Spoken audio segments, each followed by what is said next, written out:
Hi ಎಲ್ಲರಿಗೂ ನಮಸ್ತೆ. ಇವತ್ತು ನಾನು ಕಂಬ್ಳಿಪುರದ ಕಾಟೇರಮ್ಮ ದೇವಸ್ಥಾನಕ್ಕೆ ಹೋಗ್ತಾ ಇದ್ದೀವಿ. ಸೊ ನಾವು ವೀಡಿಯೋಸ್ ಎಲ್ಲ ಅಪ್ಲೋಡ್ ಹಾಗೆ ನಾನು ನಮ್ಮ ಮಗ ಇದು ಓಕೆ. ಸೊ ಫೈನಲಿ ನಾವು ಹೋಗಿ ರೀಚ್ ಆದ್ವಿ. ಸಂಡೇ ತುಂಬ ರಶ್ ಇತ್ತು, ಬಟ್ ಆದ್ರೂ ಸ್ಯಾಟರ್ಡೆ ಸಂಡೇ ಮಂಗಳವಾರ ತುಂಬ ಜಾಸ್ತಿ ರಶ್ ಇರ್ತಾಯಿತ್ತು. ಬಟ್ ಸಂಡೇ ನಾವು ನೋಡೋಣ ಅಂದ್ಕೊಂಡು ಹೋದ್ವಿ. ತುಂಬ ಜನ ಅವ್ರವ್ರ ಹರಕೆಗಳಿಗೆ ಕಾಯಿ ಕಟ್ಟಿದ್ದಾರೆ, ನೀವು ನೋಡ್ತಾ ಇದ್ದೀರಾ. ಆಮೇಲೆ ಅಮ್ಮನ ದರ್ಶನನೂ ನೋಡಿಸ್ತಾ ಇದ್ದೀನಿ ನಾನು. ಅದು ಫೈನಲಿ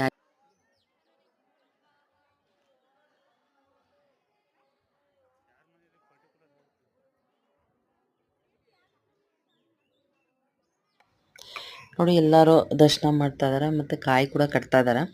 ಸೊ ಅವ್ರವ್ರ ಹರಕೆಗಳೇನೇನಿದೆ ಅದು ಎಲ್ಲರಿಗೂ ಖಂಡಿತ 100% ಈಡೇರಿದೆ. ಸೊ ನಮ್ಮ ಮನೆಯಲ್ಲೂ ಇಬ್ಬರಿಗಾಯಿತು. ಅದಕ್ಕೆ ಸರಿ, ನಂದು ಹರಕೆ ಏನಿಲ್ಲ, ಬಟ್ ಅಮ್ಮನ ದರ್ಶನಗೋಸ್ಕರ ಹೋಗಬೇಕು ಅಂತ ಅನಿಸ್ತು. ಸೊ ಹಾಗಾಗಿ ಹೋಗಿದ್ವಿ.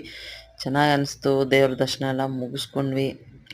ಆರಾಮಾಗಿ ದರ್ಶನ ಎಲ್ಲ ಮಾಡಿಕೊಂಡು ಎಲ್ಲನೂ ಫೋಟೋಸ್ ಎಲ್ಲ ನೋಡಿ ಮಾಡಿ ಬಂದ್ವಿ. ಒಳ್ಳೆ ಫೀಲ್ ಅಂದರೆ ಚೆನ್ನಾಗಿತ್ತು. ಅಂದರೆ ಎಲ್ಲ ದೇವಸ್ಥಾನಗಳಿಗೆ ಹೋಗ್ತಾ ಇರ್ತೀವಿ.